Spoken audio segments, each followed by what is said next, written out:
આ લઘુ કથા છે ને, આ ત્રિવેદી સાહેબે શરૂ કરીને એની લઘુ, મને તો એમની લઘુ કથા બહુ ગમે, ખૂબ જ ગમે. એક છેલ્લું છાણો નામની લઘુ કથા છે.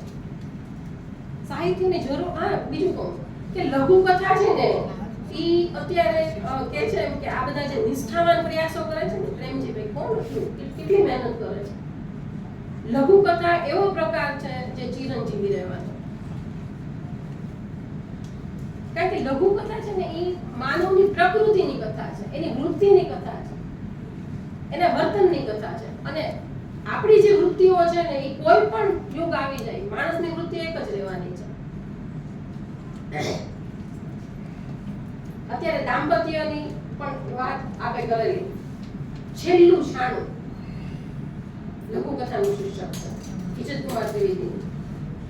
છગનલાલના છેલ્લા શ્વાસ ચાલી રહ્યા હતા, પણ તેમનો જીવ મૂંઝાઈ રહ્યો હતો. તે કશું કહેવા માંગતા હતા પણ બોલી શકતા ન હતા. તેમને ઘડી ઘડીએ જોવો આવી જતો. છેલ્લા 3 દિવસથી ઘરમાં ગીતાના પાઠની કેસેટ ધીમા અવાજે વાગી રહી હતી. અશોક પિતાની દીકરો છે. અશોક પિતાની દરેક ઈચ્છા પૂરી કરી શકે તેટલો ધનાઢ્ય હતો. તેને મન છગનલાલ સર્વસ્વ હતા. તેના પિતા તો તે હતા, પણ સાથોસાથ તેની માતા પણ હતા. અશોક જ્યારે 3 વર્ષનો હતો ત્યારે માતા દુર્ગાબેન વાડામાં છાણા થાપતી વખતે કરડેલા સર્પના દંશથી અવસાન પામ્યા હતા. છગનલાલે અશોકની ખાતર ભર જુવાની હોવા છતાં બીજા લગ્ન કર્યા ન હતા. કોઈના આધાર વગર છગનલાલે માસ્તરી કરતા કરતા જે જીવન સંઘર્ષ ખેડ્યો હતો તે યાદ આવતા અશોક ગળગળો થઈ જતો હતો. પોતે જ્યારે મુંબઈમાં ભણવા ગયો ત્યારે બાપાએ એકટાણા કરીને પણ અશોકને નિયમિત પૈસા મોકલ્યા હતા. આજે જ્યારે પોતાની પાસે બધું જ છે ત્યારે બાપા આમ કહટાઈ રહ્યા હતા તે અશોક સહન કરી શકતો ન હતો. બાપાની અંતિમ ઘડીની શાંતિ માટે તે બધું જ કરવા તૈયાર હતો. તે બાપાને શાંતિ આપવા કહી રહ્યો હતો. બાપા, તમારી ઈચ્છા મુજબ મેં બહેરામંગાની શાળામાં દરેક વિદ્યાર્થીને સ્કોલરશિપ આપી દીધી છે હો. બાપા કશું ન બોલ્યા. અને બાપા, ગાય માતાને 1 વર્ષ સુધી ઘાસ નાખવાના પૈસા મેં પાંજરાપોળમાં જમા કરાવી દીધા છે.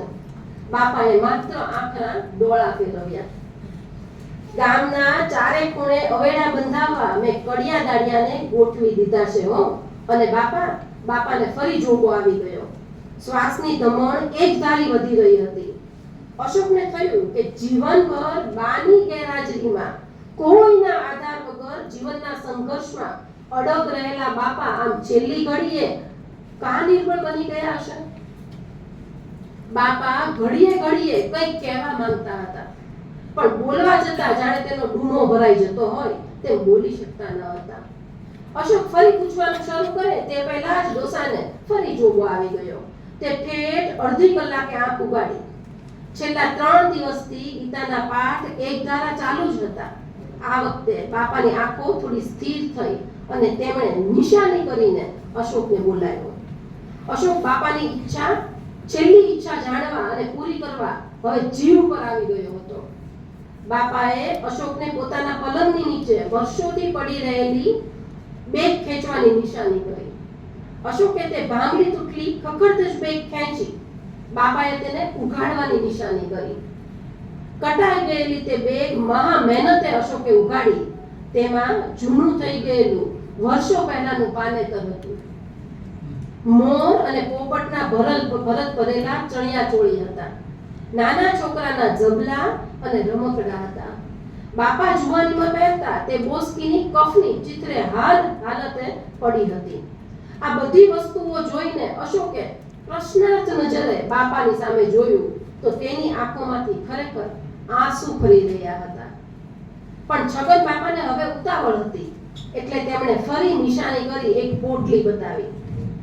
અશોકે ઝડપથી પોટલી બહાર કાઢી અને ખોલી નાખી તો તેમાં એક છાણું હતું. તેણે ફરી બાપાની સામે જોયું એટલે છગન બાપાએ ખૂબ જ ધીમા અવાજે કહ્યું, હવે સાંભળજો ભાઈ, આ છાણા પર આંગળાની જે છાપ છે તે તારી બાના આંગળાની છે. મને અગ્નિદાહ તેનાથી. છગન બાપા આટલું બોલતા ડોળા તારવી ગયા. અશોક બાપાને અને તેના આધાર સ્ત્રોતોને નતમસ્તકે ક્યાંય સુધી જોતો જોયો.